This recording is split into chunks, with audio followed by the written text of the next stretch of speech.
naman, noong plain Warman, hindi siya ginagalang. Puro tulay lang sa alambre ang kanya raw nalalaman. Ngayon siya ay kapanalang tahanan. Lalong pinalindigan ang pagiging Mr. Warman. At ngayon nga, siya na ay kagalang-galang. Kanyang patutunayan na siya pa rin ang undisputed king. Let me love you, Carmelita. Let me kiss and hold you tight.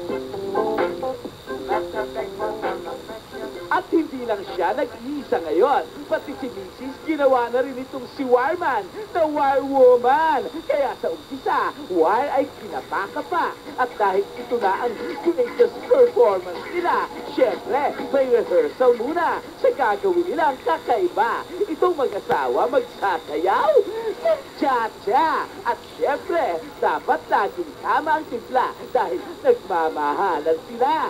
Alalay ang sa isa't isa ay alay, habang sa alambre, sila ay tumutulay. O diba, romantic itong lintek. Hindi bagay kay Warman, pero feeling heart love na siya niyan. Matapos ang practice na walang mintis, tigil muna itong sina Mr. and Mrs. dahil itong kanilang junakis medyo naiinis. Ayan, sabi kay Mami, alis, lapit dito, bilis.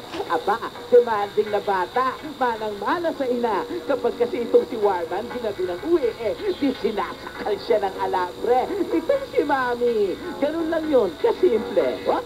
Palagay ko ay handa na, kaya eto na sila. Ay, suot ang signature shirt namin na madalas sa aming arborin ng mga may sililing. Anyway, kung handa na ang mga paa, sabayan na sila sa walang kamatayang cha-cha-cha!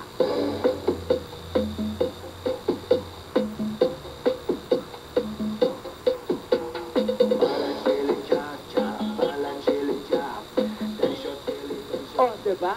Anong sinabi ni na Carmen Rosales at Rogelio de Rosa o Nestor de Villa o Nina Blanca kaya? O kaya naman ni Christine Hermosa? At sino nga ba yung kahawig ni Warman? Na partner nitong si Christine, si Ponga. Ayun, Christine Hermosa at si Ponga. Ay, ang sweet talaga nila. Ayun, natapos na. At para makumpleto ang kanilang palabas, nagpakita pa ng kagilagilalas itong aming original dating tao, Mr. Warman. Wala nang iba po. Let me love you, Carmelita. Let me kiss and hold you tight. Let the breakfast and affection.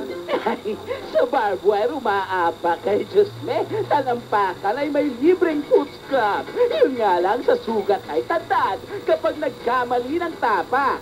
At dahil kaya ni Mr. kaya ni Mrs. na sa alambre ay mag-twist at running in the family ang kanilang husay sa pagtulay sa alambre, di malilibre itong si Baby. Dahil ngayon pa lang, kanya nang sinasanay. O diba, bigay na bigay sa pagpapabungay at tulo pang laway habang sila ay tumutulay ng kanyang tatay. We love you, Carmelita.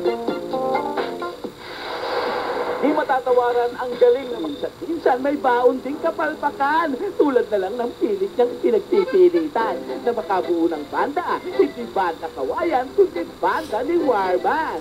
Isang banda tutugtog sa alambre habang nasa ibabaw ni Re. Inumpisahan niyang yayain sa kanyang kakaibang jammer. Mga batang ito, pero sabi na nga po, performance nila hindi umubra. At bago sila masigawan ng ano ba yan? O kaya ay more practice. Kinausap na namin siya at sinabing umuwi na muna. Mag-isip-isip at bago bumalik, plansyado na dapat ang gimmick.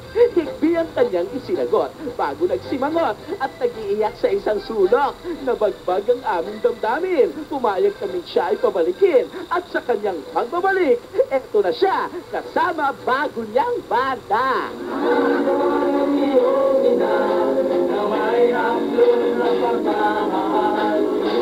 Teka, eto na ba yung mga bata? Abay, ang lalaki na, hindi ko nakilala. Kaya nagbuo na mga alambre, sinimulan na nilang tumugtog ng punebre.